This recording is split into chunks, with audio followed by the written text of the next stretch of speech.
Hello everyone, welcome to electrical engineering skills. आज के session में वो लोग आपके आने वाले examination ITI instructor, electrician as well as wireman के एग्जामिनेशन के लिए इंपॉर्टेंट क्वेश्चंस को डिस्कस करने वाले गाइस। आपको पता है हमने इसके लिए आपके आने वाले एग्जामिनेशन के लिए फ्री ऑफ कॉस्ट हमने सीरीज शुरू की है। आज का ये हमारा सेकंड नंबर का सेशन रहने वाला है। जिस तरीके से आपने देखा होगा कि फर्स्ट नंबर का जो सेशन था हमारा वो फायर फाइटिंग apparatus और इक्विपमेंट के ऊपर था। काफी अच्छा रिस्पॉन्स हमें देखने को मिला उसके ऊपर, so thank you so much for the same. अभी हम लोग हमारे सेकंड सेशन में इंपॉर्टेंट लॉज ऑफ इल्यूमिनेशन को डिस्कस करने वाले, जो एप्लीकेबल है आपके electrician as well as wireman के दोनों पोस्ट के लिए गाइस। काफी इंपॉर्टेंट रहने वाला है और 1 से 2 क्वेश्चन जो है आपको डेफिनेटली इस टॉपिक में से पूछ जा सकते। ठीक है, 40 क्वेश्चन अगर हम लोग पेपर पैटर्न देख लेते हैं तो इसमें से एक क्वेश्चन तो डेफिनेटली बनता है। अगर एक और क्वेश्चन बना तो 2 क्वेश्चन तो इसमें से इस टॉपिक में से पूछ जाते हैं। फंडामेंटल क्वेश्चन जो होते हैं गाइस, लॉज ऑफ इल्यूमिनेशन आपको पता होना जरूरी है, चाहे वो आपके इंस्ट्रक्टर के एग्जामिनेशन हो, चाहे वो जेई का एग्जामिनेशन हो, चाहे वो आपका ए का एग्जामिनेशन हो। काफी इंपॉर्टेंट है। इसके पहले भी मैंने सेशन लेकर रखा और वही सेम हम लोग कुछ इंपॉर्टेंट क्वेश्चंस आपके आने वाले एग्जामिनेशन आईटीआई इंस्ट्रक्टर सीबीटी 2 के एग्जामिनेशन के लिए हम लोग पढ़ने वाले। काफी इंपॉर्टेंट है, अच्छी तरीके से बनी रहेगा, एंड तक आपको सारी चीजें समझ में आएंगी।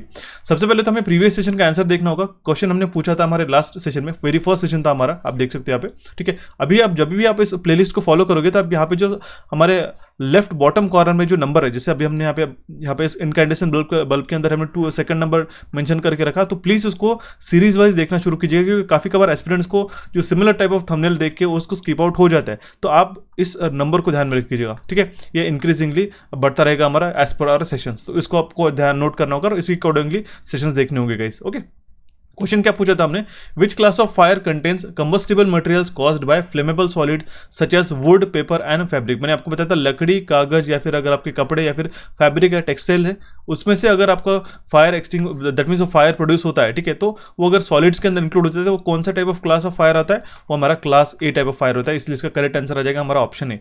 और इस क्वेश्चन का करेक्ट आंसर देने वाले टॉप 5 एस्पिरेंट्स हैं, उनका नाम मैं बता देता हूँ। MG factor, Deep Kumar Dev, Vivek, SR technicals and Sushma. So shout out to you guys, you the top 5 student जिन्होंने इस क्वेश्चन का करेक्ट आंसर हमें कमेंट बॉक्स में कमेंट करके बताया। और अगर आप भी चाहते हो कि आपका नाम मैं मेरा नेक्स्ट सेशन ले लूँ, तो सेशन को एंड तक देखना होगा। सेशन के एंड में जो भी मैंने क्वेश्चन पूछा है उसका करेक्ट आंसर मुझे कमेंट बॉक्स में कमेंट करिएगा गाइस। ओके, ये सेशन आपको अगर आपने नहीं देखा होगा तो इसको जाके वॉच कीजिएगा। इसके लिए मैंने प्लेलिस्ट जो है, ठीक है, प्लेलिस्ट जो है मैंने ऑलरेडी बना के रखी है, उसको आप फॉलो कीजिएगा सो दैट सारे सेशन आपको एक ही सेशन में देखने को मिलेगा। अभी हम लोग हमारे सेशन को शुरू करते हैं। ये जो डिटेल सिलेबस मैंने उस दिन आपको बताया था, वहाँ पे आपको इल्यूमिनेशन टॉपिक्स में से laws of illumination, terminologies used in illumination, ये टॉपिक तक हम लोग आज सेशन में पढ़ने वाले। यही हमारा काफ़ी बड़ा रोल प्ले करता है और यहीं पे काफ़ी सारे क्वेश्चन बन सकते हैं, 1 से 2 क्वेश्चन।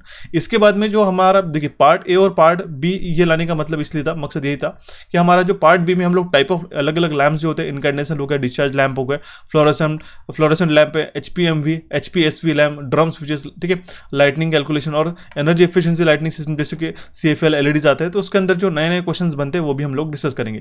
पार्ट ए में जो हमारा मेजर इंपॉर्टेंट जो टर्मिनोलॉजीज होते हैं वो हम लोग देख लेते हैं, सो दैट आपका एक भी क्वेश्चन यहाँ से मिस ना हो पाए। ये आज का MCQ बेस्ड सेशन नहीं है, लेकिन डेफिनेटली आपको बता देता हूँ, ये सारे अगर आप कॉन्सेप्ट ध्यान में रखते हो तो क्वेश्चन किसी भी तरीके से पूछा जाएगा आपको, तो भी आप इसका करेक्ट आंसर मार्क कर पाओगे। सिंपल है। देखिए, अभी हमारा सबसे पहला हमारा टर्मिनोलॉजी होता है वो है हमारा रेडिएंट एफिशिएंसी। अब रेडिएंट एफिशिएंसी क्या है? Radiant efficiency is defined as a ratio of energy radiated in the form of light produces sensation of visible to the total energy radiated out of luminous body. Okay? मतलब इस तरीके से इसका ratio है, radiant efficiency का ratio. ये question के माध्यम से भी बन सकता है। ऐसा रेशियो जहाँ पे हमारे पास जो एनर्जी रेडिएट हो रही है लाइट के द्वारा, या फिर हमें सेंसेशन दिखाई दे रहा है कि यहाँ पे हमें लाइट प्रोड्यूस हो रही है करके, to the ratio of total energy radiated out of that luminous body. ठीक है, जितना हमें एनर्जी रेडिएट हो रहा है in the form of light, ठीक है, या फिर जो हमें सेंसेशन दे रहा है, हमें दिखाई दे रहा है कि एक अमाउंट ऑफ लाइट हमें प्रोड्यूस हो रहा है, to the total energy radiated by the body, ये हमारा इसका रेशियो हो जाएगा रेडिएंट एफिशिएंसी का। काफी सिंपल सा है, इसको आप ध्यान में रख लीजिएगा। ये क्वेश्चन के माध्यम से बन सकता है, स्टेटमेंट ही दिए जाएंगे आपको और यहाँ पे आपको ऑप्शन इस तरीके से देखने को मिलेगा। नेक्स्ट हमारा टर्मिनोलॉजी होता है वो है हमारे पास प्लेन एंगल। प्लेन एंगल क्या है? Plane angle is the angle subtended at a point in a plane by 2 converging lines. ठीक है, ये होता है हमारा। देखिए बोला क्या गया है, a plane angle is the angle subtended at a point, ठीक है, in a plane by 2 converging lines. ठीक है, या दो जो आपको 2 कन्वर्जिंग लाइन्स यहाँ पे देखने को मिल रही है और इसके बीच का जो एंगल है, ठीक है, थीटा, ये हमारे पास में प्लेन एंगल। इसका क्या रेशियो रहेगा, आर्क अपॉन रेडियस। सिंपल, ये क्वेश्चन काफ़ी कबार एग्जामिनेशन में बनता है, लेकिन काफ़ी रेयरली आपको क्वेश्चन बन सकता है। लेकिन इसमें जो है आपको जो क्वेश्चन बनेगा, आपको यूनिट के ऊपर डेफिनेटली क्वेश्चन बनेगा। ठीक है, आपको यूनिट्स को, एक क्वेश्चन को आप ध्यान में रख लीजिएगा कि यहाँ से आपको बनना ही बनना है। ओके, यूनिट आपको मिस नहीं करना है। इसको हम लोग किस तरीके से डिफाइन करते हैं, it is defined by the Greek letter theta and usually measured in degrees या रेडियंस। ठीक है, जो प्लेन एंगल है हम लोग इसको किस में मेजर करते हैं, डिग्रीज या फिर रेडियंस में, प्लेन एंगल को। सिंपल सा कॉन्सेप्ट था, रेडियंट एफिशिएंसी और प्लेन एंगल हमने यहाँ पे डिस्कस कर लिया। नेक्स्ट आता है हमारे पास में सॉलिड एंगल। ये काफी इंपॉर्टेंट है। सॉलिड एंगल क्या है, it is a angle subtended at a point in a space by an area that is a angle enclosed in a volume formed by a numerous lines lying on the surface and a meeting at the point। That means अगर आप लोग इस तरीके से इसको देखते हो, ठीक है, नंबर ऑफ लाइंस इसके अंदर है। ठीक है, जैसे कि आपका एक नॉर्मल कोन होता है, ठीक है, उस तरीके से जो कोन फॉर्म होता है उसको हम लोग कहते हैं सॉलिड एंगल। ठीक है, आपको जो इसके पहले मैंने आपको बताया था प्लेन एंगल और सॉलिड एंगल में हमें देखने को मिलता है। ठीक है, प्लेन हम लोग कह सकते हैं कि 2D जिस तरीके से हमें देखने को मिलता है, और यहाँ पे सॉलिड एंगल हम लोग कह सकते हैं 3 डायमेंशनल। यहाँ पे हमारे पास में एक सर्टेन अमाउंट ऑफ एक कोन में हमारे पास में लाइन्स ऑफ हमें एक्सटेंड हो चुकी है। ठीक है, ये रहता है हमारे पास सॉलिड एंगल। सिंपल सा कॉन्सेप्ट है इसके ऊपर। कुछ एरिया में बोला क्या गया, angle subtended at a point in a space by an area. कुछ एरिया से जो एंगल सबटेंड हो रहा है, ठीक है, ये रहेगा हमारे पास सॉलिड एंगल। और देखिए यहाँ पे जो एंगल फॉर्म हो रहा है इसमें एक वॉल्यूम है। आप देख सकते हो जस्ट लाइक कोन जिस तरीके से फॉर्म होता है गाइस, लाइक दिस। ओके, इसमें जो एंगल्स है, ठीक है, जो एंगल फॉर्म हो रहा है इसमें नंबर ऑफ न्यूमरस लाइन है जिससे वॉल्यूम फॉर्म हो रहा है। ओके, ये प्लेन 2 डायमेंशनल एंगल है, इसमें हमारे पास 3 डायमेंशन हम लोग कोन फॉर्म हो रहा है। ये रहेगा हमारा सॉलिड एंगल। इसका रेशियो क्या रहेगा, एरिया अपॉन रेडियस स्क्वायर। ठीक है, क्वेश्चन भी ध्यान में रखिएगा। इसका जो हमारा फॉर्मूला बनता है, ठीक है, ये भी आपको एग्जामिनेशन में सिंपली फॉर्मूला के माध्यम से पूछा जा सकता है, या फिर आपको स्टेटमेंट के माध्यम से बन सकता है कि dash is the angle subtended at a point in a space. इस तरीके से यहाँ पे फिल इन द ब्लैंक रहेगा, यहाँ पे प्लेन एंगल, सॉलिड एंगल। ठीक है, इस तरीके से ऑप्शन रहेगा, वहाँ पे आपको डेफिनेटली कंफ्यूजन होता है, इसलिए आपको कॉन्सेप्ट क्लियर होना डेफिनेटली जरूरी है। It is usually denoted by the symbol omega and it is measured in a steradian. ये काफ़ी कबार क्वेश्चन पूछा गया था कि सॉलिड एंगल का यूनिट क्या है, किसमें हम लोग मेजर करते हैं, कि किसका सिंबल क्या है। इसका सिंबल तो सबसे पहले ध्यान में रखना होगा ओमेगा, और किसमें हम लोग मेजर करते हैं, स्टेरेडियन में। ठीक है, जिस तरीके से हमने प्लेन एंगल को डिग्रीज या फिर रेडियंस में मेजर किया था, उसी तरीके से हमारे पास जो ओमेगा है, ठीक है, जो सॉलिड एंगल है हमारा, वो हम लोग स्टेरेडियन में हम लोग मेजर करते हैं। ये क्वेश्चन के माध्यम से बनता है, अभी आपको मैं बता देता हूँ, नोट करके रखिएगा। नेक्स्ट आता है हमारा term luminous intensity. Luminous intensity क्या है, it is luminous intensity in a given direction is defined as a luminous flux emitted by the source per unit solid angle. Luminous intensity is the given in a given direction is defined as a luminous flux emitted by the source per unit solid angle. एक solid angle में जितने हमारे पास में luminous flux जो emit हो रहा है एक सोर्स के द्वारा, सोर्स कुछ भी हो सकता है, चाहे वो आपकी कैंडल हो सकती है, चाहे वो आपका इनकैंडेशन बल्ब हो सकता है, चाहे वो आपका एक एलईडी लाइट हो सकता है, उसके द्वारा आपका जो भी आपका ल्यूमिनस फ्लक्स इमिट हो रहा है, ठीक है, पर यूनिट सॉलिड एंगल, इस सॉलिड एंगल में जितने अमाउंट ऑफ हमारे पास में ल्यूमिनस फ्लक्स इमिट हो रहा है उसको हम लोग कहेंगे ल्यूमिनस इंटेंसिटी, कितना वो इंटेंस है। ओके, इसका जो सिंबल है वो हमारे पास आई, और ये हम लोग यूजुअली कैंडेला में मेजर करते हैं। क्वेश्चन जो मैंने हाईलाइट करके रखा है, जो पॉइंट्स यहाँ से क्वेश्चन बनते गए, ये आपको बिल्कुल भी स्किप नहीं करना है। ठीक है, ये सारे पॉइंट्स आप नोट करके चलिएगा।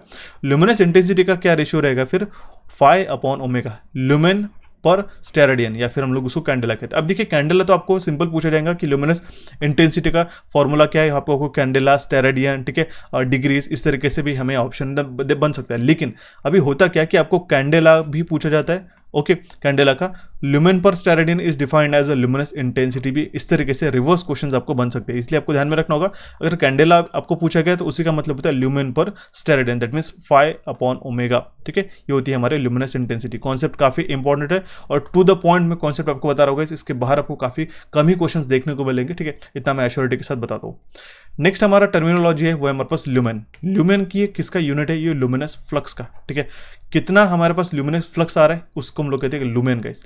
It is defined as a luminous flux emitted by the source of 1 candle power per unit solid angle in all direction, सारे डायरेक्शन। ठीक है, मान लो एक कैंडल है हमारा, ठीक है, इस तरीके से सारे एंगल में जो हमारे पास में जो ल्यूमिनस फ्लक्स इमिट हो रहा है, ठीक है, that is defined as a luminous flux emitted by a source, ये सोर्स हो गया हमारा, ठीक है, by of a 1 candle power per unit solid angle in all direction. Solid angle that means हमारा कंप्लीट हमारा एक स्फीयर हो गया। ठीक है, उसमें सारे डायरेक्शन में जो भी हमारे पास ल्यूमिनस फ्लक्स इमिट हो रहा है उसको हम लोग कहेंगे, ठीक है, ल्यूमेन। ठीक है, जिसको हम लोग बेसिकली ल्यूमेन क्या है, ठीक है, ल्यूमिनस फ्लक्स किसका यूनिट है, ये ल्यूमेन का है। ठीक है। ल्यूमेन को हम लोग किस तरीके से डिफाइन करते हैं, candle power of a source multiplied by solid angle, candle power of a source CP multiplied by omega, ये होता है हमारे पास ल्यूमेन।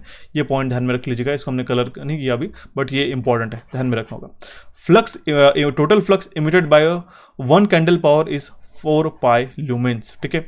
जो सोर्स रहता है हमारा, एक कैंडल पावर से हमारा कितना टोटल फ्लक्स इमिट होता है, वो 4 पाई ल्यूमेंस होता है गाइस। 2 पाई 3 पाई इस तरह के ऑप्शन डेफिनेटली एग्जामिनेशन में पूछे जाएंगे। ओके, नेक्स्ट है हमारे पास में कैंडल पावर। अभी देखिए कैंडल पावर क्या है, candle power of a source is defined as a total luminous flux lines emitted by that source in a 1 unit solid angle.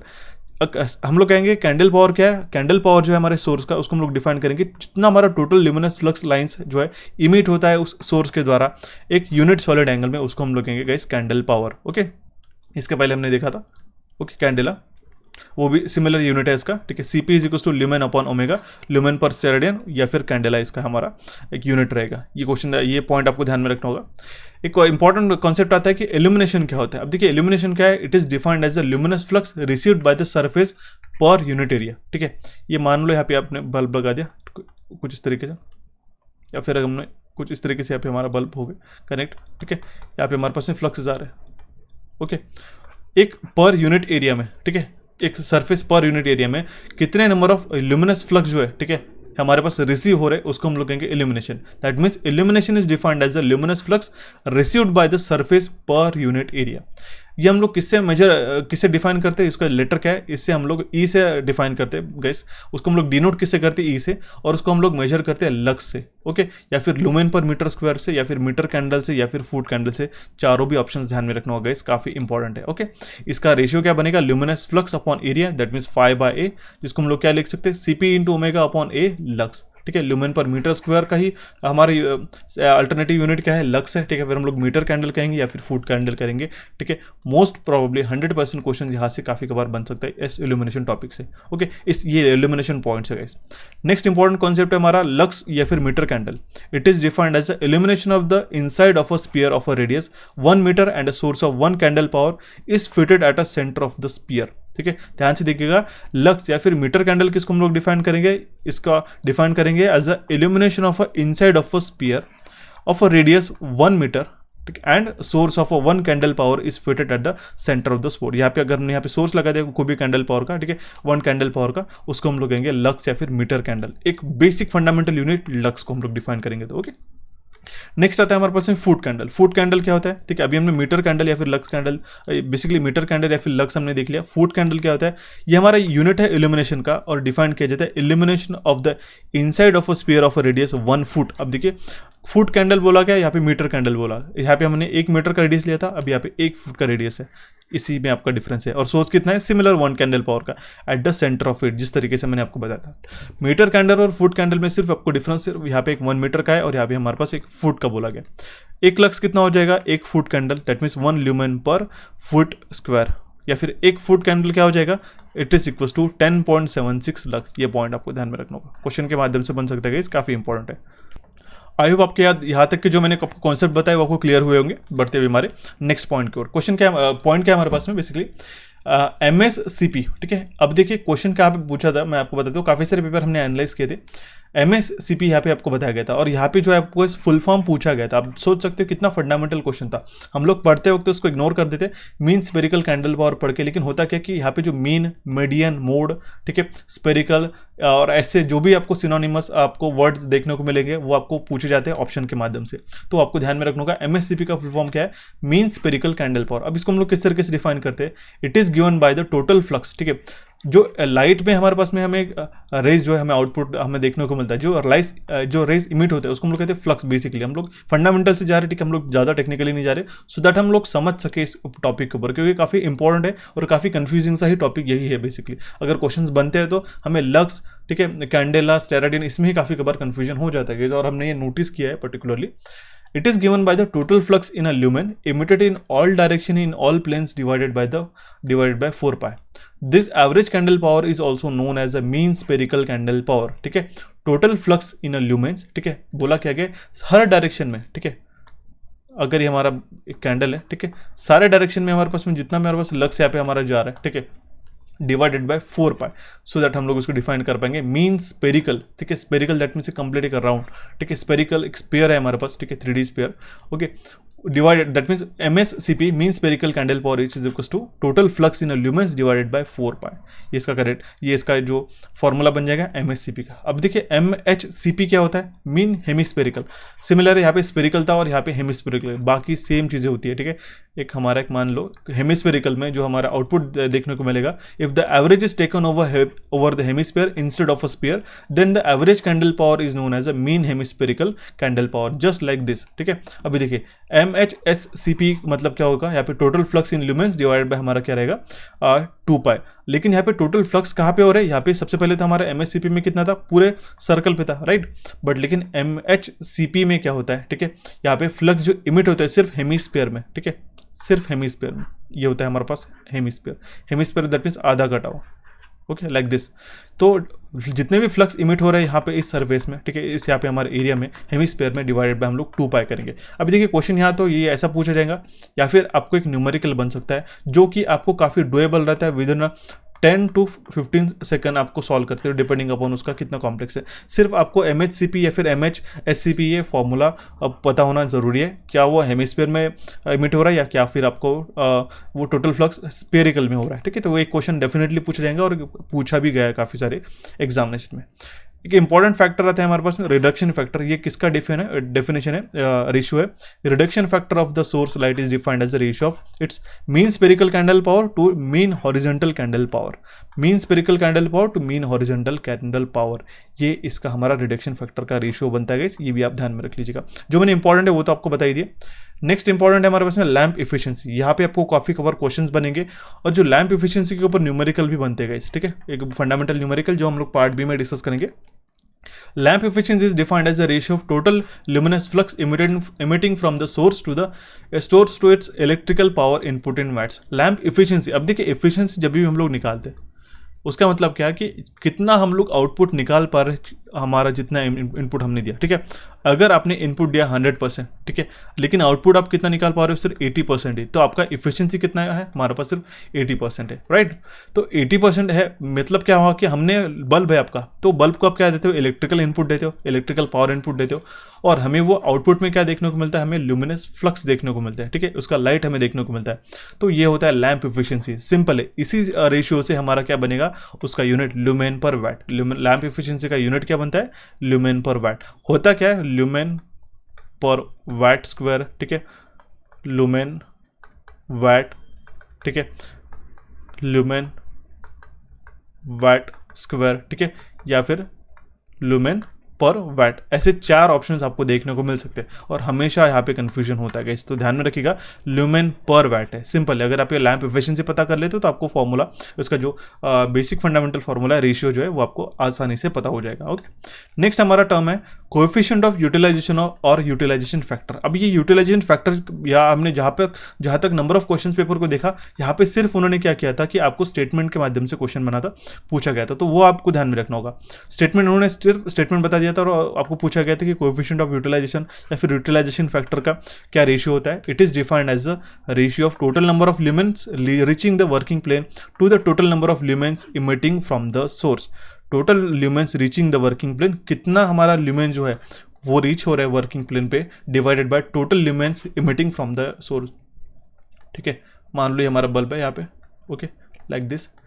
कितने हमारे पास में यहाँ पे ल्यूमेंस इमिट हो रहे हैं और कितने हमारे इस पर यूनिट एक हमारे सरफेस के ऊपर रीच हो रहे हैं, ठीक है। यही हमारा यूटिलाइजेशन फैक्टर, कितना यूटिलाइज हो रहा है। हालांकि total lumens emitting from the source, ये क्या हो जाएगा, हमारा इनपुट, ओके, और कितना बेसिकली यहाँ पे जो हमारा इमिट हो रहा है इस सोर्स से, ओके, और कितना जो ल्यूमेंस हमारे रीच हो रहे हैं इस वर्किंग प्लेन के ऊपर, ये होता है इसका रेशियो, हमारा यूटिलाइजेशन फैक्टर। आई होप काफ़ी फंडामेंटल है गाइस, आपको समझ आया होगा।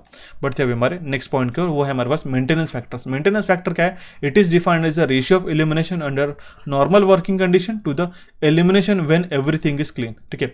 मतलब क्या, आपने देखा होगा कि जब भी आपके घर पे पेंटिंग करते हो या फिर अब जब भी आप क्लीन करते हो, हाउस को क्लीन करते हो, कहीं पे भी डस्ट वगैरह नहीं रहता है, उस केस में आपको कुछ ब्राइटनेस ज़्यादा ही देखने को मिलता है, इंस्टेड ऑफ जब आपका थोड़ा सा डर्टी हो जाता है, टेबल्स इधर उधर जो आपको फर्नीचर्स वगैरह डर्टी हो जाता है या फिर आपके वॉल्स डर्टी हो जाते हैं, ठीक है, उसका पेंट फेड आउट हो जाता है। तो मेंटेनेंस फैक्टर क्या बताता है हमें, it is defined as illumination under normal working condition. Illumination कब है, नॉर्मल वर्किंग कंडीशन में, to the illumination when everything is clean, जब पूरा चीज़ें जो है साफ सफाई करके क्लीन हो, ठीक है, सिंपल है, मेंटेनेंस फैक्टर यही हमारा डेफिनेशन रहता है। मैं आपको ट्राई कर रहा हूँ कि आपको बेसिक लैंग्वेज में समझाने की कोशिश करूँ, क्योंकि इससे आपको समझ में आएगा और आप एग्जामिनेशन में वो जो पॉइंट है उसको मार्क कर सको। वो डिफाइंड नहीं रहता है, ऐसा कुछ जरूरी नहीं रहता कि ये सेम लाइन आपको पूछा जाएगा, लेकिन मेंटेनेंस फैक्टर का आपको कुछ भी स्टेटमेंट यहाँ पे घुमा फिरा के भी पूछ लिया था तो भी आपको यहाँ पे आ सकता है 100%। Illumination under normal working condition to the illumination under everything is clean, ये होता है हमारा मेंटेनेंस फैक्टर। इसका जो वैल्यू है, ठीक है, it is always less than 1, very very important guys, ये कभी भी अबव देन 1 नहीं रहेगा, इट इज ग्रेटर देन 1 नहीं रहेगा, it is always less than 1 and it will be around 0.8, और नॉर्मली कितना रहता है 0.8। This is due to the accumulation of dust, dirt and smoke on the lamp that emits less light than they emit when they are so clean। जब आप नया light लेके आए तो उसका जो ब्राइटनेस है वो काफ़ी क्लीन आपको देखने को मिलता है, काफ़ी हमें उसका जो इल्यूमिनेशन है वो काफ़ी अच्छे तरीके से ब्राइटर देखने को मिलता है। लेकिन वही सेम कंडीशन अगर आप ओवर द टाइम आप देख सकते हो, उसके ऊपर का जो डिफ्यूज़र रहता है, ठीक है, आपने देखा होगा कि आपके घर पे एक एलईडी लाइट है, ठीक है, यहाँ तक हमारे पास कनेक्टेड रहता है और ये पूरा ऐसा पोर्शन जो वाइटेड रहता है, ठीक है, यहाँ पे इसको हम लोग कहते हैं डिफ्यूज़र गाइस, ठीक है। इस तरीके से जो फ्रॉस्टेड कलर रहता है ना, ठीक है, जो वाइट कलर का इसको क्रीमी ऐसा मान लो कि फ्रॉस्टेड कलर है, ठीक है, लाइक मैट फिनिश आपको देखने को मिलता है, ठीक है। ये क्या करता है, आपकी जो आंखों पे आने वाली ग्लेयर है, ठीक है, उसको रिड्यूस करने का काम करते हैं। उसका काम क्या है, उसको हम लोग कहते हैं डिफ्यूज़र बेसिकली, ठीक है। तो आपने देखा होगा काफ़ी बार अगर आपका डिफ्यूज़र भी पुराना हो जाता है, आपने एक मैं नॉर्मल सी चीज़ बता दूँ, कभी भी अपने सेलफोन पे एक ब्रांड न्यू कवर लेते हो आप, ठीक है, ओके, लाइक आपका जो सिलिकॉन कवर रहता है, ठीक है, transparent silicon cover, over the time वो क्या होता है, येलोइश होता जाता है, ठीक है। आपको हर कोई आप मटेरियल देखते तो उसमें ओवर द टाइम उसमें एजिंग इफेक्ट के कारण उसमें जो उसका कलर चेंज होता है। तो उसी तरीके से क्या होता है, काफ़ी बार डिफ्यूज़र का भी उसके ऊपर डस्ट डर्ट यहाँ पे फॉर्म हो जाती है, ठीक है, या फिर वो क्लीनलीनेस उसका चला जाता है, तो उसके कारण जो है हमारा जो एलिमिनेशन है, ठीक है, वो हमारा कम होता है एज़ कम्पेयर टू जब वो नया रहता है। तो ये इसीलिए इसका जो मेंटेनेंस फैक्टर है, it is always less than 1, simple है। डेप्रिसिएशन फैक्टर क्या होता है, ठीक है, अभी डेप्रिसिएशन मतलब क्या होता है, सिंपल है, मान लो एक आपने बाइक या फिर वो कार खरीद ली, ठीक है, उसकी जो वैल्यू होती है वो हर साल, ठीक है, आपकी डिक्रीज होती जाती है, ठीक है, उसको हम लोग कहते हैं डेप्रिसिएशन होना, ठीक है, उसकी वैल्यू कम होना। आपने जिस दिन आपने मान लो एक 1 लाख रुपीज़ का, अगर आपने मान लो 1 लाख रुपीज़ का एक आपने बाइक खरीद लिया, ठीक है, नेक्स्ट ईयर उसका प्राइस आपका ड्रॉप हो जाता है 70,000, ठीक है, उसके बाद आपका 60,000, ओवर द ईयर ये डेप्रिसिएट होते जाता है, ठीक है, क्योंकि वो एजिंग इफेक्ट, वो जो पुर्जे खराब होने के बाद में आपका जो बाइक का हमारे पास इंजन ड्रॉप हो जाता है उस केस में, तो काफ़ी फैक्टर है, तो उसको हम लोग कहते हैं डेप्रिसिएट हो रही है वो चीज़, ठीक है, डेप्रिसिएट हो रही है। उसी तरीके से डेप्रिसिएशन फैक्टर यहाँ पे एल्यूमिनेशन में किस तरीके से काम करेगा, it is defined as a ratio of initial illumination to the ultimate maintained illumination on the working plane, ठीक है, it is defined as the ratio of initial illumination to the ultimate maintained illumination on the working plane, और उसी से हमारा form होता है depreciation factor which is equals to 1 upon maintenance factor। Simple है, maintenance factor का ही inverse जो होता है, ठीक है, मेंटेनेंस फैक्टर का ही इन्वर्स होता है हमारा depreciation factor. Depreciation factor is equals to 1 upon maintenance, ठीक है, फैक्टर, सिंपल है गाइस, ये ध्यान में रखना होगा, उसी का इन्वर्ट होता है और इसका जो वैल्यू है it is always more than 1। ये आपको इसीलिए हमने दो जो मेंटेनेंस फैक्टर और डेप्रिसिएशन फैक्टर हमने एक ही स्लाइड पे समझाया, सो दैट आप इसको कंपैरेटिवली ध्यान में रख सको, सिंपल है, ओके। बढ़ते अभी हमारे नेक्स्ट पॉइंट की ओर, ये काफ़ी इंपॉर्टेंट है गाइस, सिंपल सा क्वेश्चन है, सिंपल सा पॉइंट है हमारा।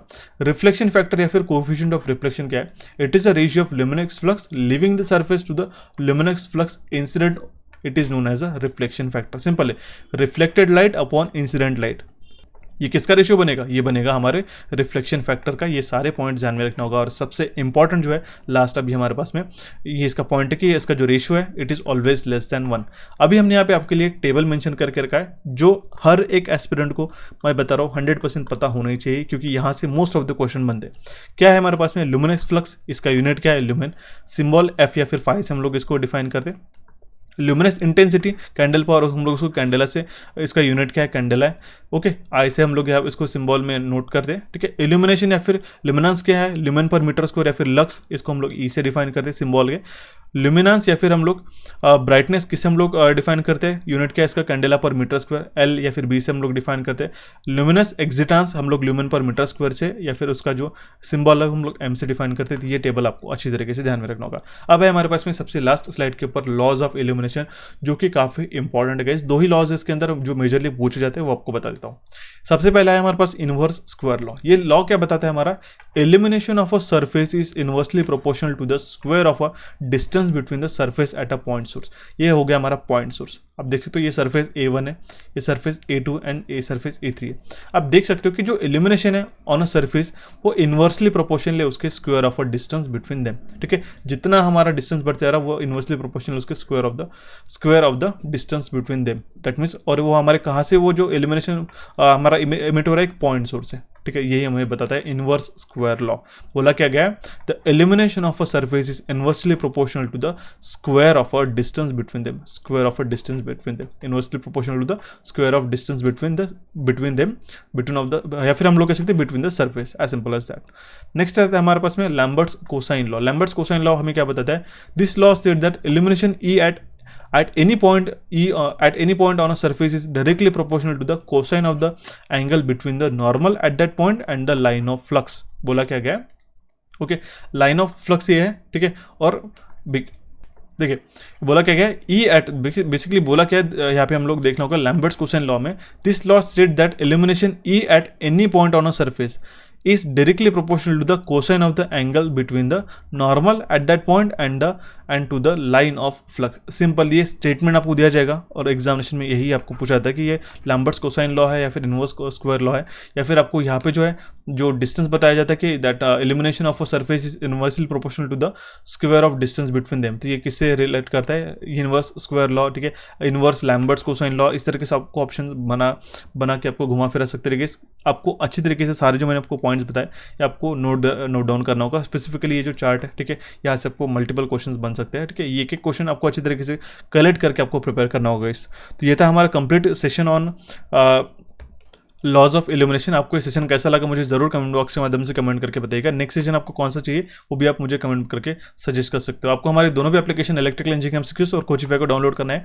जल्दी से जल्दी हम लोग इसका मॉक टेस्ट भी रिलीज कर देंगे। काफी best of one of the important mock test रहने वाला है। आपके 40 क्वेश्चन हम लोग चुन के क्वेश्चन को इसके अंदर डालने वाले। जल्दी से जल्दी आपको रिलीज होगा, तब तक आप इसके अच्छी तरीके से प्रिपरेशन करते रहिएगा, ना कि आपको सिर्फ मॉक टेस्ट के पीछे दौड़ना है। ठीक है, अगर आपके कॉन्सेप्ट क्लियर होते तब आप मॉक देते हो तो काफी अच्छा आपका फायदा हो जाएगा। नेक्स्ट सेशन के लिए मैं आपको क्वेश्चन छोड़ के जा रहा हूँ, उसका करेक्ट आंसर मुझे कमेंट बॉक्स में कमेंट करना होगा। A mercury vapour lamp gives a light of what.